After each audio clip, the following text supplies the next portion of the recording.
Everyone, this is Steve Smith, Director of the VLab, and we're about to begin our VLab forum for the month of November. I want to remind you the purpose of the VLab forums are to provide heads-up sort of talks about new science and technology, techniques, etc., that are coming down the pike and may be applied to Weather Service operations somewhere and sometime in the future. And we like to have kind of collegial atmosphere here to give, have folks be able to ask questions. But our format is 30 minutes of content, more or less, followed up by a 30-minute Q&A at the end. So we ask folks to sort of hold your questions until the Q&A. When we get to the Q&A, we ask that you use the raise your hand feature in the GoToWebinar so that our technical logistics manager here, John Chattel, will unmute you and allow you to ask your question to the speaker directly. You can also use the chat feature of the GoToWebinar, and in that case, John will relay your question on your behalf to the speaker. So you have both options. In addition, a reminder that these talks are recorded and this one will be uploaded to the VLab Forum website shortly after the conclusion of this talk. So today we have a very interesting talk that I first saw at the recent NWA annual meeting out in California. It's entitled A High Resolution Communication Analysis of the Integrated Warning Team during the 26 December 2015 Sunnyvale, Garland, Rowlett, Texas tornado. And the focus here is on communications and the impact-based decision support services aspect of this event. I think you're going to find this very interesting. We hope to have other speakers who will be coming up in future VLab forums who will present other aspects of IDSS, since we all should know by now that we're moving out big time in the area of IDSS. So it's good to get these types of talks and share this types of information so that everyone can get a flavor for things. And this is really innovative research. So without further ado, our speaker today is Dennis Kavanaugh. The other authors for the talk are Mark Fox, Melissa Huffman, and Sean Clark, all of the National Weather Service. So without further ado, Dennis, go ahead and take it away. Okay, thanks, Steve. I really appreciate that. So thank you all for joining us today for this presentation of research we did regarding the December 26, 2015 tornado outbreak in North Texas. And we really, as the title implies here, we really focused on one tornado. It was that Garland, Sunnyvale, Rowlett violent tornado that affected the area. As a review of this outbreak, on this day, that the Garland Rowlett tornado, that wasn't the only one, it was just the worst one. So that Sunnyvale Garland Rowlett tornado, that was an EF4 tornado. This outbreak in total resulted in 12 fatalities, most of which were associated with the EF4. And that's where the large tornado crossed Interstate 30 near Bass Pro Shop on the far northeast side of Dallas there. There were 633 injuries, largely in residential areas, and an estimated $1 billion in damage to the region from the 12 tornadoes that occurred on this day. And keep in mind, this is the day after Christmas. What I'm going to play for you next is a news story video summary of this night to just put everything in context for you. That's a confirmed large, dangerous tornado. Large tornado. It's a large tornado. I mean, it's a huge tornado. Oh my gosh, it's big! It's on the ground. It's 9:30 in about 30 seconds to a minute. Southside units be advised of a large tornado in the area. These were people that were on the highway on the way home, on the way to somewhere, and that had no time to react. Yeah, but you got a lot of traffic that's going to drive into it. There it is. It came around the turn. The tornado literally was right at that intersection. It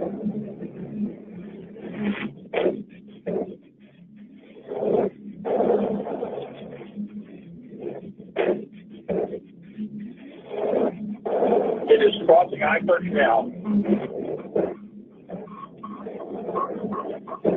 For trail off, confirmed on the ground for damage. Let's go down to Highway 30. Here's 830. Major tornado now. All I was praying for was, please just let me die instantly. A mod tram pulled up to the scene moments after the tornado passed. You knew that people didn't survive that. There's no way. There was vehicles torn up like I've never seen. Okay, so what you see in that video is clearly the devastation of what this tornado did.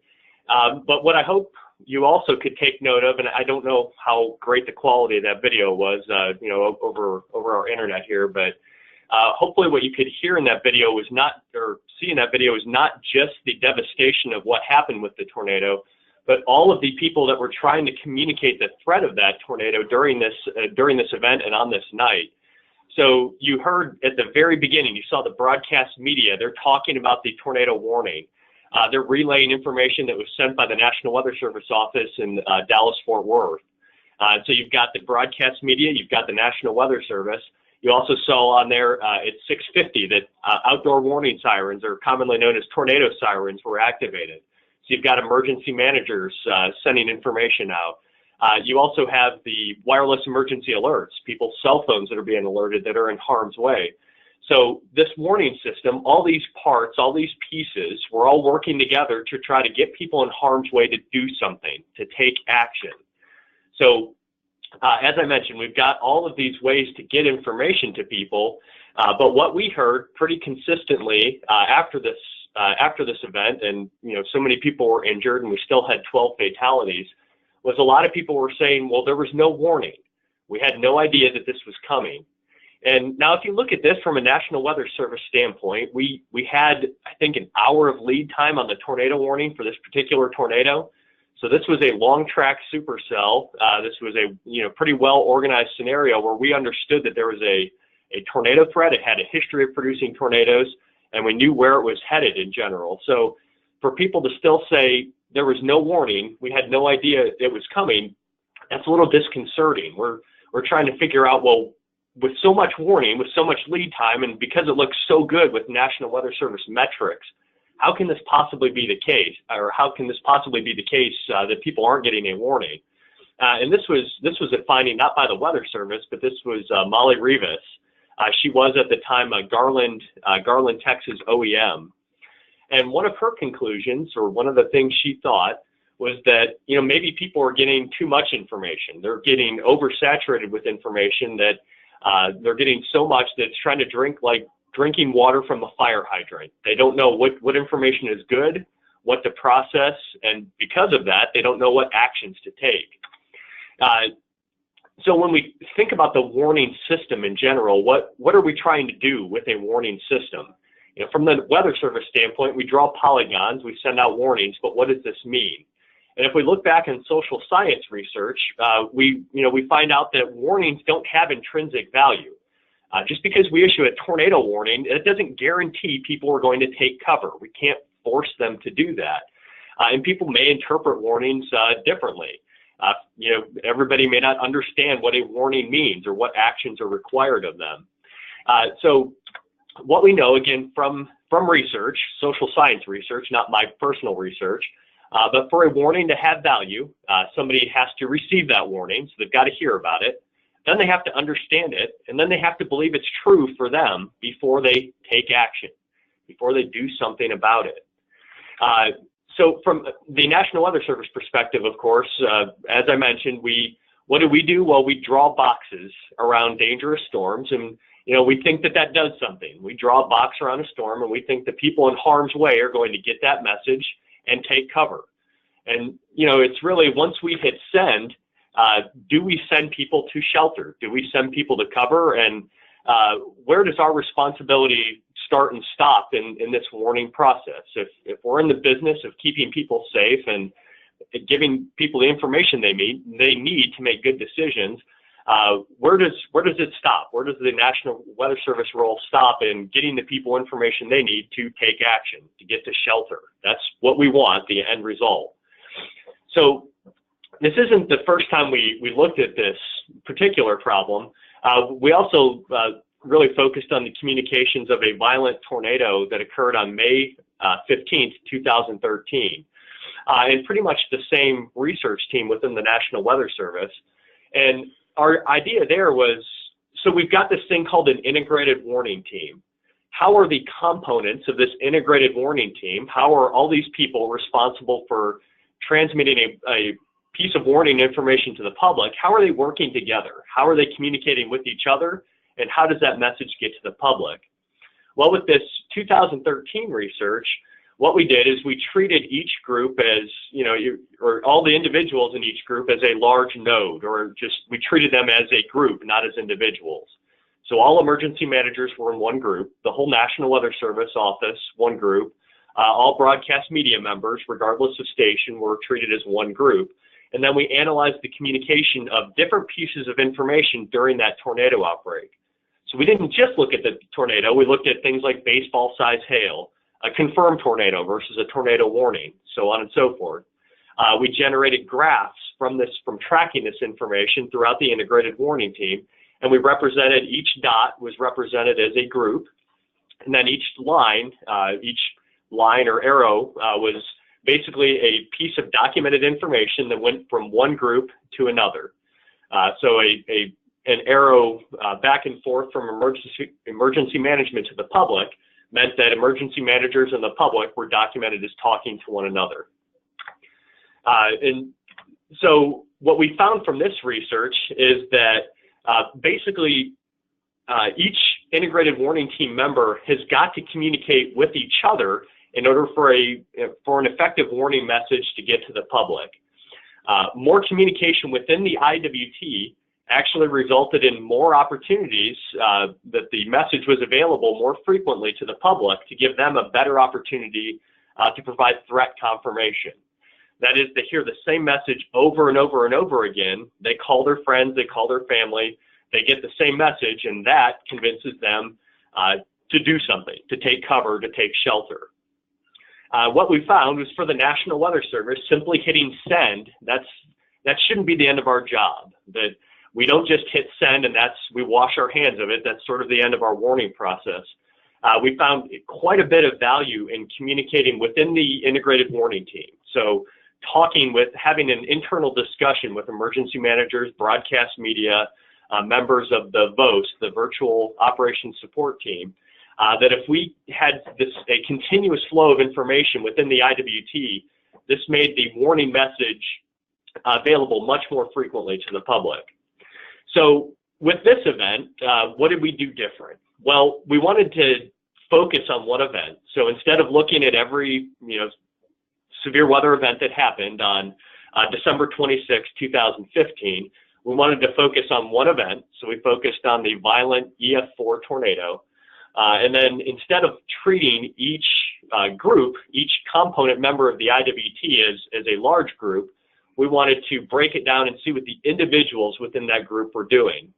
So again, this was more of the 2013 research that we had and how we performed that data or that analysis.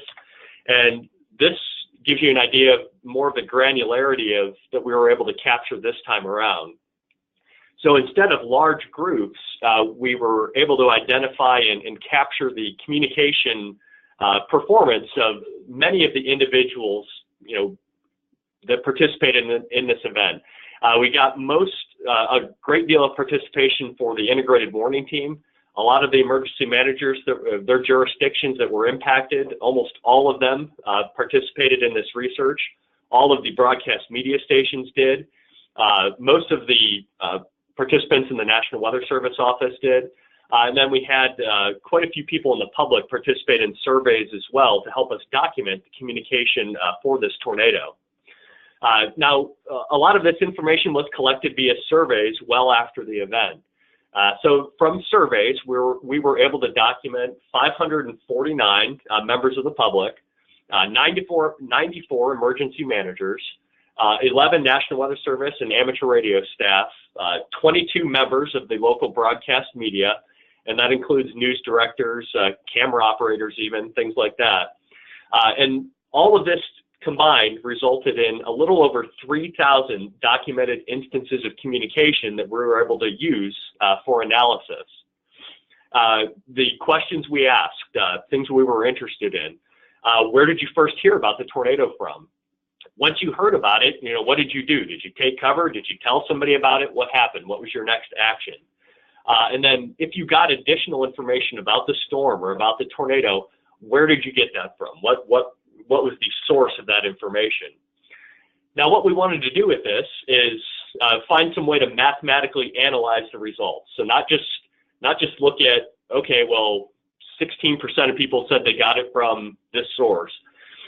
We wanted to dig a little deeper, not just with more granularity and capturing individuals within the integrated warning team, but we also wanted to provide some more, I guess, advanced social network analysis for the information we had. And this example here has nothing to do with our research, but if we have any Game of Thrones fans, we're not the first ones to do social network analysis like this. This is social network analysis of one of the books that Game of Thrones was made from. And so what this shows here is similar to the research we did in 2013. Each dot in this case represents a person or a character in the story. Each line connecting two of the dots represents a relationship, or in this case, a communication between those characters. And what we can do is we can analyze basically the social networks. In this case, they analyze the social networks of characters in a story to better understand, how these people interact with one another. And what was really cool about their research was they were able to identify the most important players or the most important actors in the story. That is, the show's pretty famous for getting rid of characters. And so they're able to identify characters that were very difficult to get rid of. And so you can see that these main characters, they play key, I guess, key parts in the plot of the story. And so you can't just get rid of them without losing large portions of the story. So we wanted to apply this type of analysis to weather warnings, to the integrated warning team, and find out where are those really important communicators and vulnerabilities within our own network. What pieces of the network can't go away, or will really have big holes in our communications analysis. What this shows you here, it's just an animated GIF, and it's showing you the communication that we were able to document of the tornado warning. And as it starts over here on the far left, this is the radar or warning forecaster. They issue the warning. That warning goes to weather emergency alerts. Outdoor warning sirens are activated. People's weather apps are activated. And the broadcast media also sends out that information. Basically, the red lines indicate something that's sending out information. The blue lines indicate a receiver of information. So it's almost Doppler colored, more or less, in and out of each node. And so we were able to capture what does the communication of a tornado warning look like in our analysis. And this gives you an idea of how complex that is. It's a lot more complicated than just hitting send and people in the public, which are at the bottom right-hand side of the screen, get the information and do something about it. When we took a look at the public, trying to figure out how did you first receive a warning, this is what we got from our surveys. We found out that the most popular way for the public to get a warning was probably no surprise to any of you on the call here, but it was not the National Weather Service, it's the television stations. Still, even to this day, local television outlets are still the primary way that people like to get or happen to get, the warning information. And that's what they got in, for this particular tornado and this event. Number two, and again, as we get more mobile devices, this isn't all that shocking, but people are getting weather information or their first warning from a weather app or from weather emergency alerts. 2 and 3 combined are basically cell phones. And so you're getting really close to being the same, having the same impact as the aggregate of all the local TV stations as well. And of course, you see as we get into number 4 here, we're starting to hit social media. We see Facebook and then outdoor warning sirens. Even though it was only 8%, it's still a pretty common way for people to get a weather warning or weather information for the first time. And then you see some things like weather radar software. So people are sort of looking at radar data on their own. But one of the most common ways that people first got a warning, if you look at numbers 6 and 8 combined, it's from friends and family. That makes up 10% of the way people first get a warning. Again, not from any official source, but friends and family. They hear about it, third or even fourth hand sometimes before they get that warning information. Now, we also asked, what did the public do once you got a warning? What was your first action? And what we found out is that 48% of people that responded to our survey, they told somebody else about it. So the next thing they did was, it's not running to take shelter right away. It's, hey, there's a tornado coming for us. They call their family. They call their friends. They jump on social media, Twitter and Facebook, and tell somebody that they're in the path of a storm or that a storm is approaching their location. So their first action isn't necessarily to take cover, but it's to talk to somebody, to tell somebody else about this. If we take a look at more of the social network, analysis, more of the mathematical side of things here, this is taking the IWT actions plus what is the first thing after the public heard about the tornado, what's the first thing they did? If we combine all of that, this is all of the senders of information, combining all of that, basically, how did you hear about the tornado and who is the first person you told? And the bigger the dot, the more frequent the sender of information. So the more commonly this person was documented as sending out information about the tornado. And you see on the right-hand side, that's where you've got your TV stations, and we coded them all. When we did this survey, we told the television stations involved that we were not going to identify the network or them, try to talk about their ratings or talk about which TV station is better, because we wanted all of them to participate without feeling like they were being criticized or feeling like they weren't doing a good job. So we kept it. We basically scrubbed the results and just made it channel A, B, C, and D. So those are just local TV stations in the Dallas-Fort Worth area. You can see the TV stations, again, much of what I showed you on the survey results and percentages. Basically, the bigger the dot, the more important or the more frequent people were communicating information. So this is one way that we can get an idea of, well, who's important? Who's talking about the tornado? But that's certainly not the whole story. We can look at some more advanced metrics here, and one of the things we can look at is betweenness centrality. And what betweenness tells us, about a network or about a social network is how important are one of these dots or nodes, how important are they in between other dots? So how often were these people cited as, being in between other nodes within the network? So one of the things that this really highlights here is you can see the TV stations, they get a lot smaller, family gets huge, but you can see some of the individual players within a National Weather Service office, are highlighted here. Namely, the number one person that stands out is the person that sent the warning. So that person really jumps out as being very important in terms of this metric that we call betweenness centrality. Now, one of the ways to look at this is, man, this person is really, really important. The other way to look at it is we've identified vulnerabilities in the network. So what happens if this warning forecaster makes a bad decision?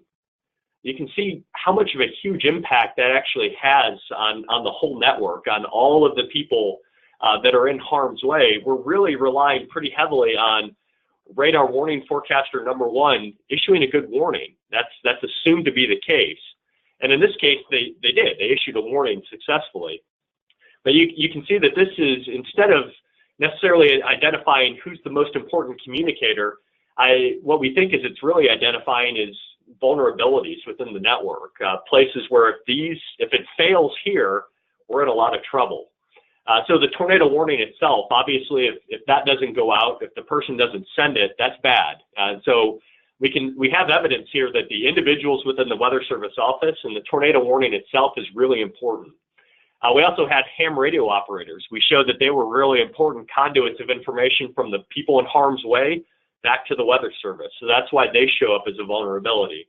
And then family. We have no control over this, but people get a lot of information and really rely on their family as important ways to give and receive weather information. So that we thought that was kind of interesting as well. Another metric to look at is something called PageRank. This is basically how Google, if you do a Google search, type something somewhat random in, it's surprising how accurate the results are based on your Google search. That's known as PageRank. The order of search results is based on how likely it is to match your inquiry. So the way we apply this in social network analysis is this is more of who are the most important communicators that we were able to document. And this, you see the warning forecaster, the individual in the National Weather Service office, they sort of go away. So the individual is not as important in this case as all of the other people that are actually getting warning information directly to the public. So we can see the weather app, all the TV stations, they stand out. We've got outdoor warning sirens, the weather emergency alerts, your cell phone alerts, social media, and then of course friends and family really stand out as well. But what we think this shows anyways is that most of the public, most of the people actually in harm's way, they're not getting information directly from the National Weather Service. So they're getting information from a filter. Basically, the warning goes out to somebody else before it gets to them. So we had some evidence, but not much evidence of a warning being communicated directly from the National Weather Service to the public. There were lots of important people in between, that communication process. Some of the other things we're able to document in our analysis here are some of the, systems that we have for communicating warning information within the IWT. So this was how we were able to document the communication of the tornado warning from INWS. And as INWS is only designed to give warnings to emergency managers, you can see that in our analysis, we were able to document, the tornado warning went out, was sent via INWS to several emergency managers that were, in the path of the tornado, or at least in Dallas County, I guess, in general. So we're able to at least accurately document INWS working as designed, as we think it should. Also, NWS chat, we can see that we found evidence that NWS chat was really, really important in communicating tornado warning information, not to the public directly, but from the National Weather Service to what we would consider our core partners, the emergency managers and the broadcast media. So we can see lots and lots of red lines. That's a good thing. That means NWS chat was really a critical tool for communicating tornado warning information during this event. We also see the ham radio operators. Remember, they showed up really big on the betweenness centrality there.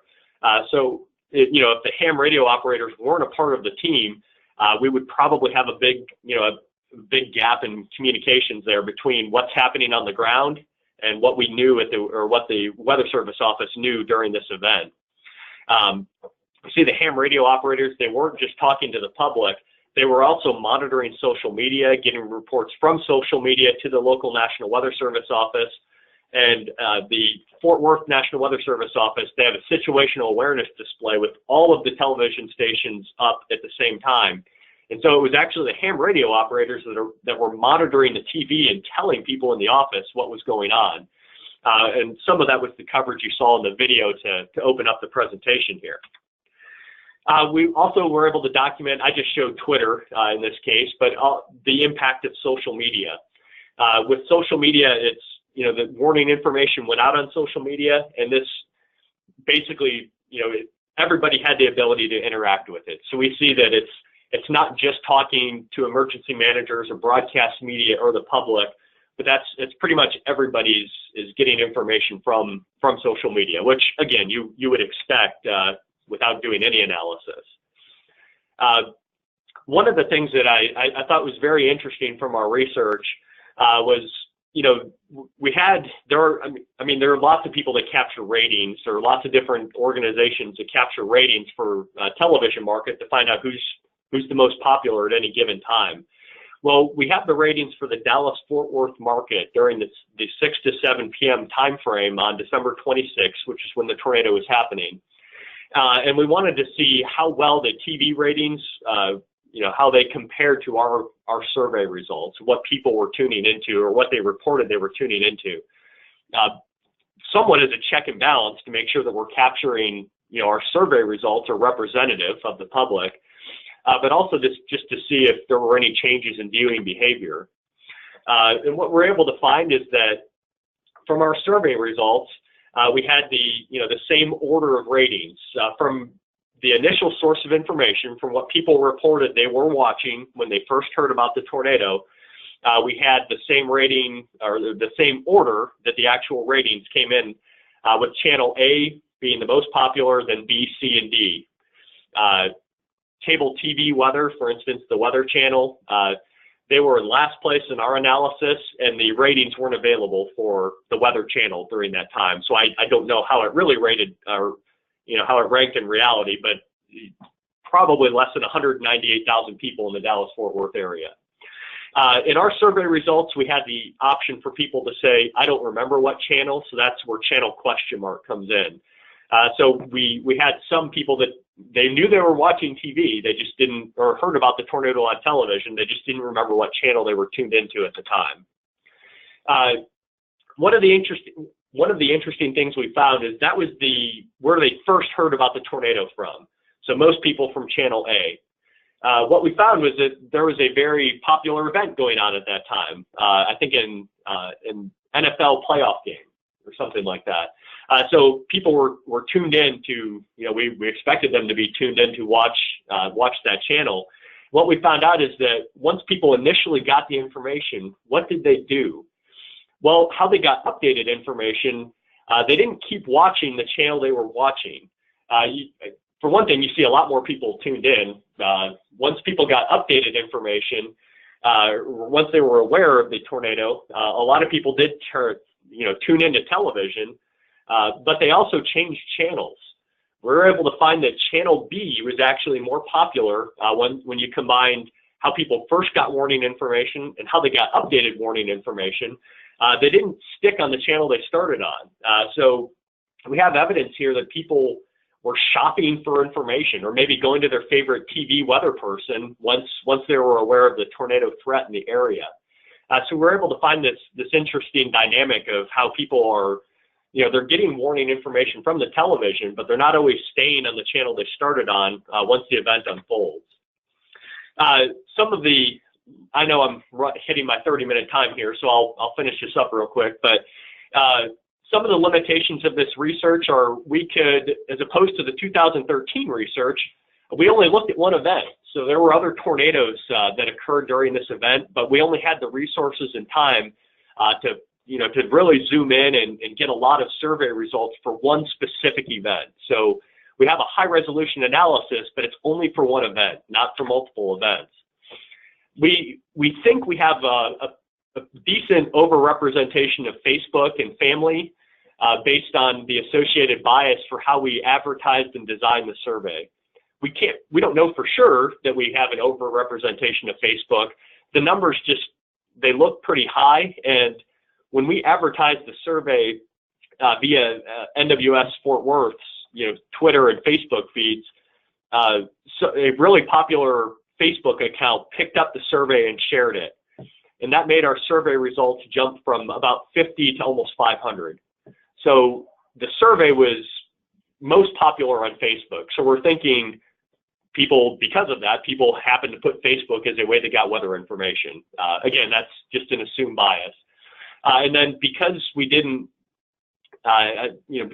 collect people's personal information, We don't know what they meant by family. Like we weren't able to document, well, a daughter talked to her father and her father talked to his son. So we don't know the internal dynamics of what family looked like. It's just people reported they talked to their family or they heard from their family, and we lumped that into one big group. Looking back, of course, the survey design could have been improved. My research team here, they especially Sean did a lot of work organizing the data, because we had so much. We had basically some free writing areas of the survey where people could just write in their result. And while it seems like a good idea, you can capture how people are actually behaving. That really leads to some wild variation in the research results. So Sean did a great job organizing that, but if we had to do it again, we would definitely want to standardize and limit some of those options. And I mentioned this already, but survey anonymity, it prevented us from discovering specific communications or communication dynamics within the public. We don't know how individual public members were talking with one another, because we intentionally didn't collect that information so that we weren't storing anything that could be construed as PII. We didn't want anything to do with that or to compromise people's, I guess, personal information, so we just didn't collect it. So we don't know how people were talking to one another within the public.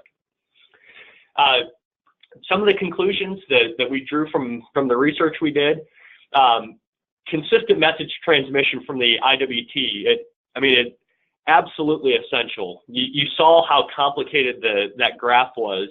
If one of those IWT members decided they weren't on the same page, they didn't want to communicate the tornado or wanted to have a different message, you can see how that would very quickly wreak havoc and almost grow exponentially and reach lots and lots of people in a short period of time. So it's so important that all the members of the IWT communicate the same message at the same time when it matters. And I think we have pretty good, mathematical backup for that statement there. The tornado warning, we found it is really important, but communicating from the IWT significantly improves the value of that warning. Most people aren't getting the tornado warning directly from us, so they're getting that information from a second party before it gets to them, basically. So it's important that we send the warning, but it's also important that our core partners are talking about the same thing in the same way, or else it's going to lead to confusion. And every member of the IWT plays a really critical role in communicating hazardous weather information to the public. If you wipe out any of those nodes, your ability to reach a segment of the population is reduced. So every single person within the integrated warning team plays a crucial role. It's not just one person, but we're all in it together. When dangerous weather approaches. What I thought was really neat about our research, I guess, is that I think it provides a mathematical basis for what we're doing as an agency in building a weather-ready nation. I mean, building a weather-ready nation, it's a great mission statement, but as scientists, we often want numbers. We want to know that, it's not just a good idea, but there's, some meat to it, some mathematical and scientific meat to building a weather-ready nation. And I think the analysis shows that we cannot do it alone. We have got to work closely with emergency managers, broadcast media, private sector, other government agencies. If our goal is to really keep people safe, we've got to be communicating hazardous weather information together as a team to effect a response to seek protective action. If that's what we really want to do, we've got to really build and work on those relationships and communicate together when it really matters. Future stuff for where we take this in the future, we've already got the bulk of the research done, but we'd really like to publish our results again, maybe weather in an AMS journal, maybe Weather, Climate, and Society. Open to suggestions, of course. We haven't tried to submit the research yet, but we would definitely like to take it through the peer review process. And again, any help from the National Weather Service, just help spread the word that the Weather Ready Nation, working within integrated warning teams and providing IDSS to core partners as well as trying to get information to the public. it's more than just a good philosophy or mission statement. I think there's strong scientific evidence that says if we really want to protect people from hazardous weather, we have to do it together. We can't just be interested in the send feature of our warning operations. And that's pretty much all I've got. I apologize for going over on time, but I'd be more than happy to answer questions. And I've got Sean here with me. He was very important in the analysis, and he can answer questions as well on what we did. Okay, great, Dennis. Really appreciate it. So we'll turn now to the Q&A part of this. So please raise your hand if you'd like us to unmute you to ask a question or use the chat feature. I'm going to start off with one question that's on my mind, Dennis, is, so you had 3,139 documented communications in your analysis for this event. Do you have a breakdown of the types of communications, you know, email, text, person-to-person, phone call? Is each one categorized in that manner? I guess we have some of the methods of how they received the information documented, like via Twitter or Facebook, but we don't know for sure whether it was via their cell phone or a computer, for instance.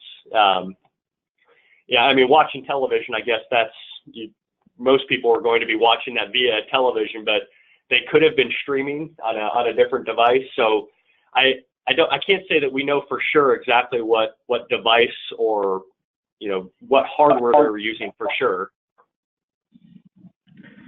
Okay, and a follow-up to that. So is the communication defined by the recipient? Like they said, I got this information from here, and that is, that's the communication is defined that way?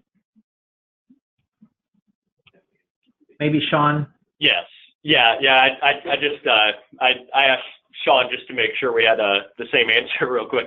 Yes, we in order to document, I guess, an edge between nodes, we had to document that the person received information from a particular source.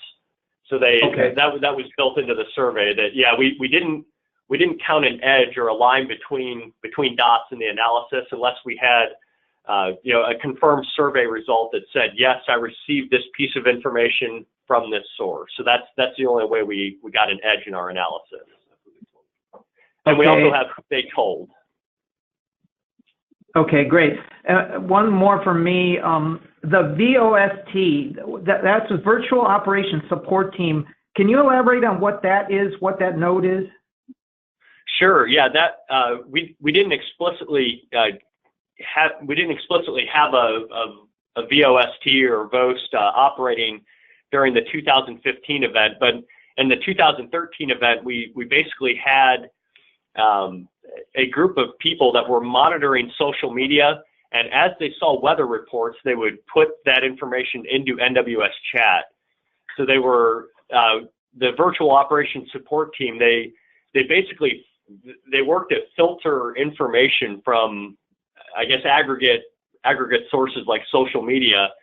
They try to filter out what's important or what they think is most important and send it to the Weather Service so that we don't miss something, basically. And we didn't have that officially activated for the December 26th event, but that's how the VOST operates.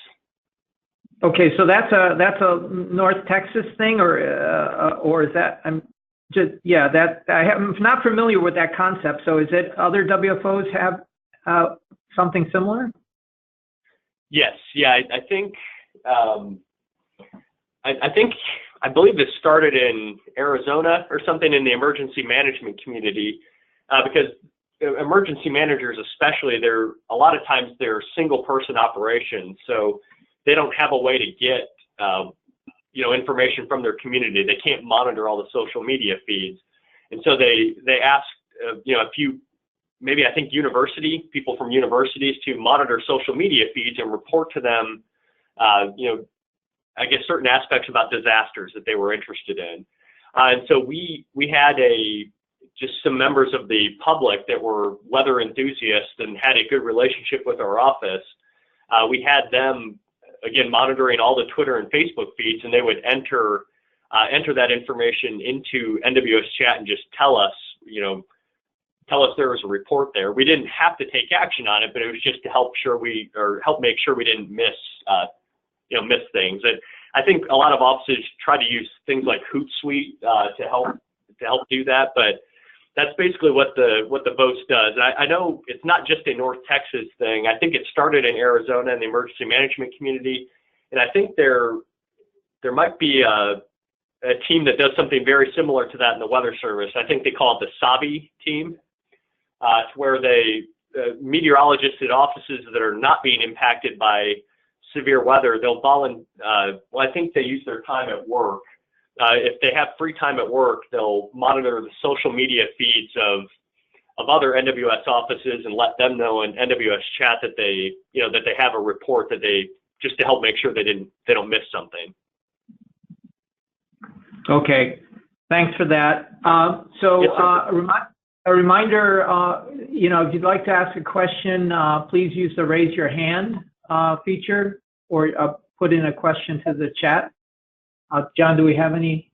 No, it doesn't look like we do. All right, folks. Sure you got questions. Steve, I've got a question. Go ahead, John. A minute. You mentioned you had the survey, you sent it out to folks, and I think you mentioned there was like somebody on Facebook that was critical to getting the survey out to people. I'm curious, was it like a weather enthusiast, or was it just somebody who was very prominent in the community, or who was this person, or site, or whatever?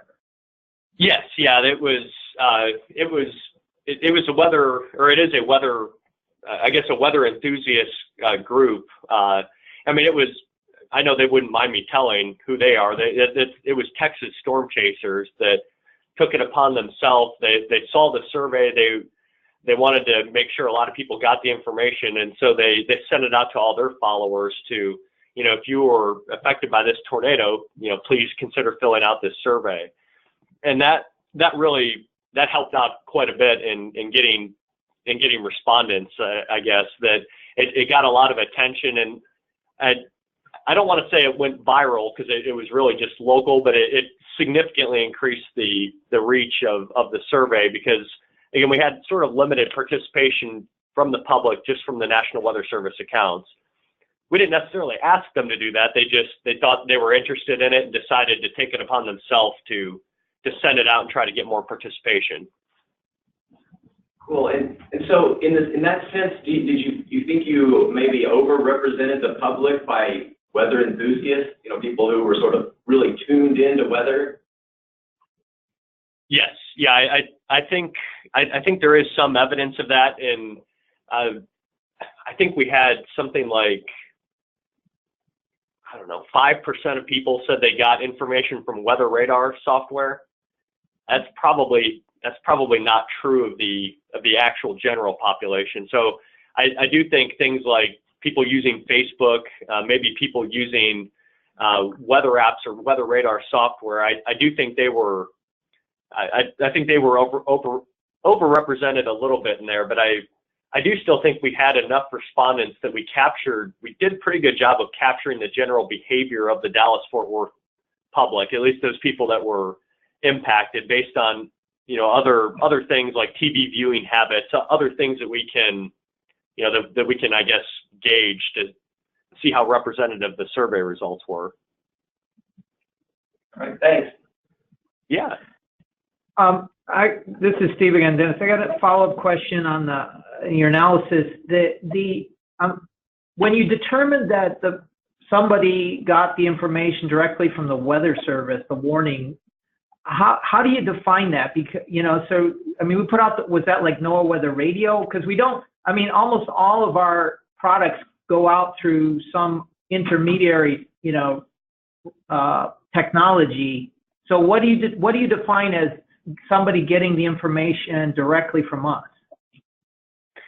Yeah, I think there were only two ways that people could have qualified as getting weather information or getting a warning directly from the Weather Service, and that was either the web page, which one or two people said, and then the weather radio, which we had a piece. I don't know. In the 2013 analysis, we had no proof at all that anybody got warning information from the Weather Service. So at least in this analysis, we had maybe 12. I forget the exact number, but we had at least some people say that they got warning information from Weather Radio or directly from the web page. I don't know why they happen to be visiting the page, but that's what they reported. But you're right, it's very difficult to get a warning directly from us. So, I mean, that how the system works is one of the, is basically what we documented. So it would be difficult to get a warning directly from the Weather Service, especially at the time the Fort Worth office was not auto-tweeting warnings. So I think, and now on social media, there's at least an opportunity to get weather information directly from the office. But at the time, the Weather Service office in Fort Worth wasn't engaged in that. So it was only either web page or Weather Radio. Just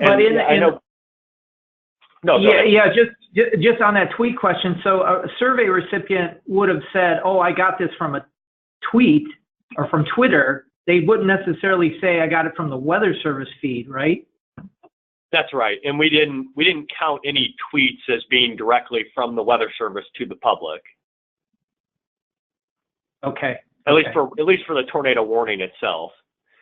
They may have gotten additional information from social media through our office. The office was sending, I say we, but the office was sending some information out via social media. They just didn't send the warning itself, so we definitely couldn't count that.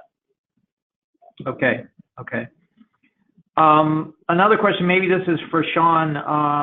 So how long did it take to gather all this data and do these analyses? Do you have some sort of social network software package that you bought off the shelf? I'm curious about how this was done. Yeah, what we used it's actually free software. It's called Gephi, Gephi, and that did much of the social network analysis, but the majority of the time that it was done was just massaging the data to make it work with each other. We had separate surveys for the public, the TV, or the media, emergency managers, and the Weather Service, and all of those results or answers were slightly different, so I kind of had to make those all match. It was kind of like an organizational, making sure, one person said family, and then in a different survey it may have said family/spouse, and the next one said, wife was an option. So it got a little messy from that point. So it did probably take a good, 8 to 16 hours to sort through the data. So that was probably the biggest time.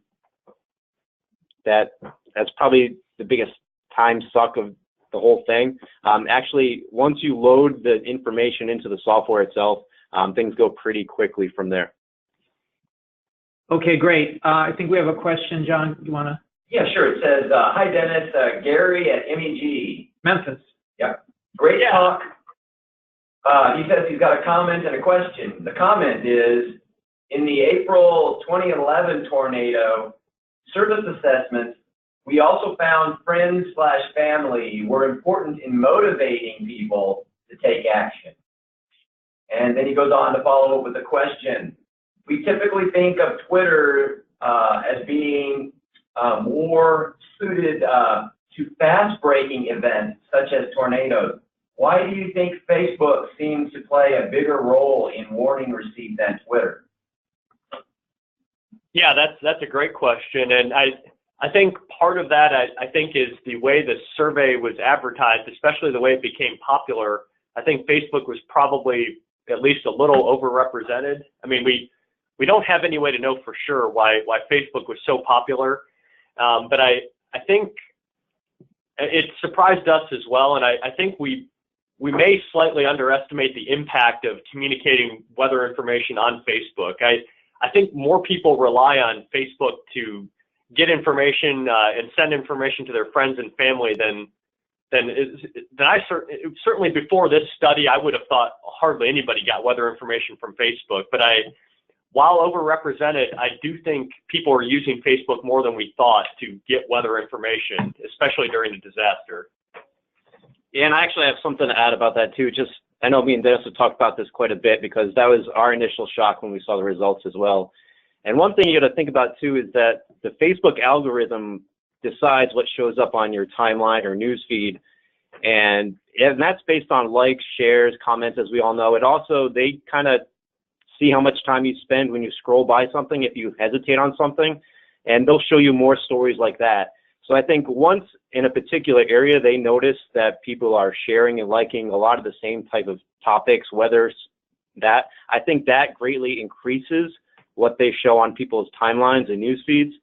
And I think the Facebook algorithm itself may adjust so that the weather story becomes more prominent on Facebook. And when I think of my mom too, my mom's not on Twitter, but she is on Facebook. I think there's a lot of older people that are on Facebook and not Twitter is also another thing to consider. And lastly, when I was digging through this, I actually found something that I had never even seen before on Facebook. It's called Facebook Safety Check. And that's something, basically Facebook developed this program within itself that whenever there was a disaster or an emergency, they would flip this switch on and people would be able to say, I'm in this area and I'm okay, and as a way to tell all their family and friends that they're okay during this emergency.